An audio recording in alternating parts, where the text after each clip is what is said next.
এই যে মানুষ আসলেই মানুষের অবস্থানকে মূল্যায়ন করে, ভিতর থেকে মানুষকে শুধু মূল্যায়ন করে আল্লাহ রাব্বুল আলামিন। না হলে কি হতো, এই যে এত অন্যায় আমরা করেছি, আল্লাহ পাক কি আমাদেরকে ছেড়ে দিয়েছেন, ফেলে দিয়েছেন, গজবে ধ্বংস করে দিয়েছেন? এই যে আল্লাহ পাক যে আমাদেরকে মহব্বত করেন, ভালোবাসেন, তার প্রমাণ এগুলো। আল্লাহ পাক চান যে আমরা যেন ফিরে আসি। আল্লাহ পাক বলছেন সারা দুনিয়ার সমান গুনাহও যদি সে করে ফেলে, আসমানের সমানও গুনাহ করে ফেলে, খালি তওবা করে ফিরে আল্লাহকে বলবে আস্তাগফিরুল্লাহাল্লাযী লা ইলাহা ইল্লা হুয়াল হাইয়ুল কাইয়্যুম ওয়া আতুবু ইলাইহি। আল্লাহ পাক বলছেন খালেস তওবা করলে গুনাহ তো মাফ করে দিবই, আগের গুনাহগুলোকে নেকি দিয়ে পরিবর্তন করে দিব। না ভালোবাসা না? আল্লাহ পাক সৃষ্টি করেছেন আমাদেরকে ভালোবেসে। কোরআন খোলেন, সূরা সদ পড়েন, সূরা সদের মধ্যে দেখবেন আল্লাহ বলছেন খালাকতু বিয়াদি মা মানাআকা আল্লা তাসজুদা খালাকতু বিয়াদাই, মানে তুমি ইবলিস কেন তাকে সিজদা করলে না যাকে আমি নিজ হাতে সৃষ্টি করেছি। এটা মহব্বতের বহিঃপ্রকাশ না? আল্লাহ আমাদেরকে নিজ হাতে সৃষ্টি করেছেন। আল্লাহ পাকের হাত কেমন এটা আমরা ব্যাখ্যা করতে যাব না, এর হাতের অর্থ কি সেটাও ব্যাখ্যা করার তাওয়িল করার দরকার নাই। কোরআনে আসছে যেভাবে সেভাবে আমরা ঈমান রাখবো, ঠিক আছে ভাই? এখানে আবার অনেকে অনেক তালগোল পাকায় ফেলে এবং বিভ্রান্ত হয়ে যায়, এদিকে যাওয়ার দরকার নেই। এখানে বোঝানো হচ্ছে আল্লাহ রাব্বুল আলামিন আমাদেরকে মহব্বত করে সৃষ্টি করেছে। এই পুরো সৃষ্টি জগৎটাই তো আল্লাহর মহব্বতের বহিঃপ্রকাশ। সবকিছু এত নিপুণভাবে চলতেছে, এটা মহব্বতের বহিঃপ্রকাশ না? আমি আপনাদেরকে নিয়ে যদি কোনোদিন কক্সবাজারের সৈকতে তারা দেখাতে পারতাম, তাহলে আমি বুঝাইতে পারতাম আপনাদেরকে যে এই মহাবিশ্বটা ঠিকই আছে কিন্তু। তারার মধ্যে একটা গাণিতিক ক্যালকুলেশন আছে যেটা সবাই জানে না। যারা একটু অ্যাস্ট্রোনমি নিয়ে পড়াশোনা করেছে তারা জানে। আপনার মানে মাথার বিবেকই উল্টায় যাবে যে এত সূক্ষ্মভাবে কিভাবে আল্লাহ রাব্বুল আলামিন এই মহাবিশ্ব সৃষ্টি করলো। এক চুল এদিক ওদিক হলে পুরো বিশ্ব কায়নাত ধ্বংস হয়ে যায়। এটা কি আল্লাহ পাকের মহব্বতের পরিপ্রকাশ না? আল্লাহ পাক তো বরং বলেছেন পুরো সৃষ্টি পরিবারটাই আল্লাহর আল্লাহর পরিবারের অন্তর্ভুক্ত। সুবহানাল্লাহ। এমনকি আল্লাহ পাক আমাদেরকে বলেছেন তোমরা জমিনবাসীর সবার উপর রহম করো, ইরহামু মান ফিল আরদ ইয়ারহামুকুম মান ফিস সামা। তোমরা সবার উপর রহম করো, দয়া করো। দয়া রহম এটা তো মহব্বতের একটা অংশ। তোমরা সবার উপর দয়া করো, রহম করো, মহব্বত করো। এটা কি হবে? তাহলে আল্লাহ পাক আসমানে যিনি আছেন আল্লাহ পাক তোমাদের উপর রহম করবে। আমরা সেই মহান সত্তার ভালোবাসার থেকে বের হয়ে হারাম এই যৌন ভালোবাসার দিকে যাওয়ার চেষ্টা করছি। আসলে এটা ভালোবাসা না, যৌনতা, এর দিকে যাওয়ার জন্য এইসব করছি। আল্লাহ পাক আমাদেরকে মাফ করে যেন হেদায়েত দান করেন। আল্লাহ পাক কত ভালোবাসেন এটা নিয়ে বলতে গেলে আজকে রাত শেষ হবে। দেখেন আল্লাহ রাব্বুল আলামিন আদম আলাইহিস সালামকে সৃষ্টি করেছেন, করে সমস্ত নাম শিক্ষা দিয়েছেন। নাম মানে হলো ইলম। নাম মানে কি? ভালো না বাসলে আল্লাহ পাক কাউকে সবচেয়ে সেরা কিছু দান করেন। সূরা ৩ আল্লাহ পাক কি বলেছেন? তিনি ওয়াজ জাইতুন, এগুলো শপথ করে লাকাদ খালাকনাল ইনসানা ফি আহসানি তাকওয়িম। মানুষকে সবচেয়ে শ্রেষ্ঠ কাঠামো আল্লাহ পাক দিয়েছেন, দেন নাই? কাউকে যদি মহব্বত না করা হয় তাকে আপনি সবচেয়ে সেরাটা কি দিতে পারবেন? আল্লাহ পাক আমাদেরকে মহব্বত করেন, ভালোবাসেন, এবং আল্লাহ চান আমরাও যেন তাকে মহব্বত করি, তাকে ভালোবাসি। এবং আমরা যদি কাউকে ভালোবাসি আল্লাহর জন্য ভালোবাসবো, কাউকে ঘৃণা করি আল্লাহর জন্য ঘৃণা করি। মহব্বত আল্লাহর জন্য, ঘৃণাও কার জন্য? আল্লাহর জন্য। আল্লাহ পাক সমস্ত ইলম শিক্ষা দিলেন। এটা কি ভালোবাসার বহিঃপ্রকাশ না? নূহ আলাইহিস সালামের কওম দীর্ঘদিন আল্লাহর কথা শুনে না, আল্লাহ পাক সবর করলেন, ধৈর্য ধরলেন, গজব দিলেন না, শেষ পর্যায়ে গিয়ে আযাব দিয়েছেন। এই যে আল্লাহ পাক সুযোগ দেন, সময় দেন, এটা কি আল্লাহ পাকের ভালোবাসা, দয়া না? এরকম প্রত্যেকটা কওমের ক্ষেত্রে হয়েছে। আমি তো ফিল করলাম এই ভালোবাসা নিয়ে ঘাটাঘাটি করতে গিয়ে যে আসলে আল্লাহ পাক যে আমাদেরকে সবচেয়ে বেশি মহব্বত করেন তার সবচেয়ে বড় নিদর্শন কি জানেন? আমাদের কাছে আল্লাহ রাব্বুল আলামিন আল কোরআনের মতো কিতাব নাজিল করেছেন, আর আমাদেরকে আল্লাহ পাক নবী মুহাম্মদ সাল্লাল্লাহু আলাইহি ওয়াসাল্লামের উম্মত বানিয়েছেন। আল্লাহ পাক যে নবী মুহাম্মদ সাল্লাল্লাহু আলাইহি ওয়াসাল্লামকে এই দুনিয়াতে পাঠিয়েছেন না, এটাই সবচেয়ে বড় মহব্বত, সবচেয়ে বড় রহমত। কারণ তার সুন্নতে এমন কিছু নাই যেটা আপনি খুঁজে পাবেন না। আর তিনি আমাদেরকে যে মহব্বত করতেন, মুহাম্মদ সাল্লাল্লাহু আলাইহি ওয়াসাল্লাম আমাদেরকে যে মহব্বত করতেন, তিনি আমাদেরকে বলতেন যে আমরা তার ভাই। আমরা তার কি ভাই? মানে কি মায়ের পেটের ভাই? এটা বোঝানো হয় নাই। একটা হাদিসে তিনি বলেছেন আমি তো পিতৃতুল্য। তার মানে কি সত্যি সত্যি বাবা সন্তানের সম্পর্ক? রুহানি পিতা। তিনি কি ইমাম নন? তিনি ইমাম, তিনি নেতা, তিনি আমাদের শিক্ষক, তিনি নবী। তো তিনি আমাদেরকে যে মহব্বত করতেন, তিনি একদিন বলছিলেন নবী সাহাবীদের সামনে, কাশ আমি যদি আমার ভাইদেরকে দেখতে পেতাম। সাহাবীরা বলছেন ইয়া রাসূলুল্লাহ আমরা কি আপনার ভাই না? তখন নবীজি বলছেন না, তোমরা আমার সাহাবী, আমার ভাই তারা যারা আমাকে না দেখেই আমার প্রতি ঈমান নিয়ে আসবে। প্রত্যেক নবীকে আল্লাহ পাক একটা দোয়া করার চান্স দিয়েছে। কয়টা ভাই? এমন একটা দোয়া যেটা করলে আল্লাহ পাক কবুল করবেনই করবেন। পড়লে আল্লাহ পাক কি করবেন? অবশ্যই কবুল করবেন।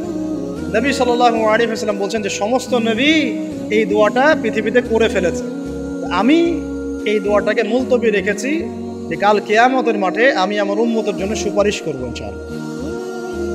এবং নবী সাল্লাল্লাহু আলাইহি ওয়াসাল্লামের সুপারিশে বহু কবিরা গুনাহগার মুসলমান যারা জাহান্নামের ফয়সালা হয়ে গেছে তাদেরকে আল্লাহ পাক কিছুটা শাস্তি ভোগ করালে হলেও আবার জান্নাতে নিয়ে আসবে। তিনি আমাদেরকে মহব্বত করেন না? করতেন না?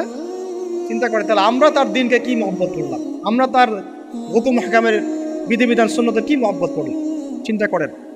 একটা হাদিসে নবীজি স্পষ্ট করে বলছেন এটা আমাদের জন্য একটা কষ্টি পাথর। এটা একটা কি কষ্টি পাথর। তিনি বলছেন লা ইউমিনু আহাদুকুম, তোমাদের মধ্যে কেউ মুমিন হইতে পারবে না। কি হইতে পারবে না? মানে প্রকৃত মুমিন হইতেই পারবে না তোমরা।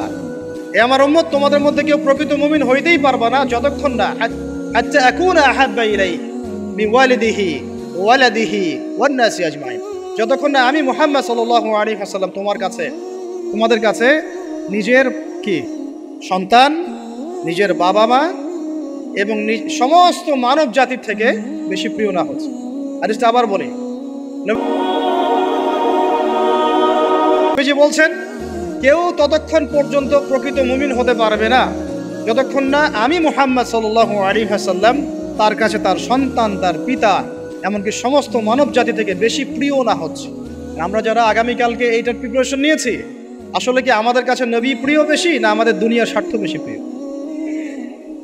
যারা এগুলো করবে তাদের কাছে কি সত্যি নবী প্রিয়? তাহলে তারা করতে পারতো না। যদি নবী আমাদের কাছে সবচেয়ে বেশি প্রিয় না হয়, আমরা মুমিন হতে পারছি না। আর যাদের কাছে নবী প্রিয় তারা কখনো এমন হারাম কাজে যেতে পারবে না। যারা যাচ্ছে তারা কখনোই নবীকে ভালোবাসেন না। শোনেন, ওমর রাদিয়াল্লাহু আনহুর নাম শুনেন নাই? বললে অনেক কথা ভাই, অনেক কথা, কোনটা রেখে কোনটা বলে। ওমর রাদিয়াল্লাহু আনহু একদিন এসে বলছেন খলিফাতুল মুসলিমিন, মুসলিমদের তিনি খলিফা। জান্নাতের সুসংবাদপ্রাপ্ত 10 জন সাহাবীর একজন। জান্নাতের সার্টিফিকেট পেয়েছেন পৃথিবীতে কয়জন সাহাবী? একটা হাদিসে একসাথে 10 জন, ওই 10 জনের অন্যতম একজন, যিনি এমন শাসন ব্যবস্থা পৃথিবীতে প্রতিষ্ঠা করেছিলেন যার মতো মিসাল এখন পর্যন্ত পৃথিবীতে আর দেখা যায় নাই। একটা হাদিসে আসছে যে রাস্তা দিয়ে ওমর হাঁটে ওই রাস্তা দিয়ে শয়তান হাঁটে না। কি বুঝলেন? শয়তান যদি দেখে ওই যে ওমর, ও আর ওই যাবেন ওই রাস্তা। এই হচ্ছে ওমর ইবনে খাত্তাব। আমার পরে কোনো নবী নাই। নবীজি বলছেন আমার পরে কোনো নবী নাই, লা নবিয়্যা বাদি, আমার পরে কোনো নবী নাই। যদি হতো তাহলে ওমর হতো, যদি হতো তাহলে ওমর হতো। অন্য একটা হাদিসে আসছে আমার পরে কোনো নবী নাই, তবে তুমি আমার, এটা অন্য সাহাবী সম্পর্কে, আলী ইবনে আবি তালিব সম্পর্কে, তুমি আমার জীবনে তেমন মূসার জীবনে হারুন ছিল যেমন।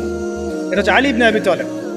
এখানে কথা হচ্ছে ওমর রাদিয়াল্লাহু আনহুর মতো মানুষ নবীর কাছে এসে বলছেন সাল্লাল্লাহু আলাইহি ওয়াসাল্লাম, ইয়া রাসূলুল্লাহ ওয়াল্লাহি লা উহিব্বুক, আল্লাহর কসম করে বলছি আমি আপনাকে অনেক মহব্বত করি, ইল্লা মিন নাফসি, আমার নফসের চেয়ে বেশি না। মানে আমি আমার জানের চাইতে আপনাকে বেশি মহব্বত করি না। কথা কি বুঝতে পারতেন কি? মানে আমি আপনাকে অনেক মহব্বত করি ইয়া রাসূলুল্লাহ, সব কিছু থেকে বেশি মহব্বত করি, কিন্তু আমার নিজের জানের চেয়ে বেশি না। নবী সাল্লাল্লাহু আলাইহি ওয়াসাল্লাম বলেন লা ইয়া ওমর, এখনো মুমিন হওনি ওমর। কাকে বলছেন? কাকে বলছেন? জান্নাতের সার্টিফিকেট প্রাপ্ত একজন মানুষকে। লা ইয়া ওমর, এখনো হওনি। তখন নবী সাল্লাল্লাহু আলাইহি ওয়াসাল্লামকে তিনি একটু পরে আবার বলছেন ইয়া রাসূলুল্লাহ ওয়াল্লাহি আলান, এখন লা হাব্বা ইলাইয়া মিন কুল্লি শাই হাত্তা মিন নাফসি, এখন থেকে আপনি আমার কাছে সবচেয়ে বেশি প্রিয় সব কিছু থেকে, এমনকি আমার নফসের থেকেও বেশি প্রিয়।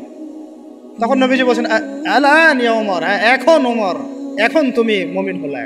তাহলে যারা আমরা নবীর সুন্নতের খেলাফ এইসব অপসংস্কৃতি, নোংরামি, জেনা, ব্যভিচার, কনসার্ট, নাটক, সিনেমা, পরকিয়া, এইসব তথাকথিত ভালোবাসা দিবস, এই জেনা দিবসগুলো পালন করছি, আমরা কি আসলেই নবীকে ভালোবাসি?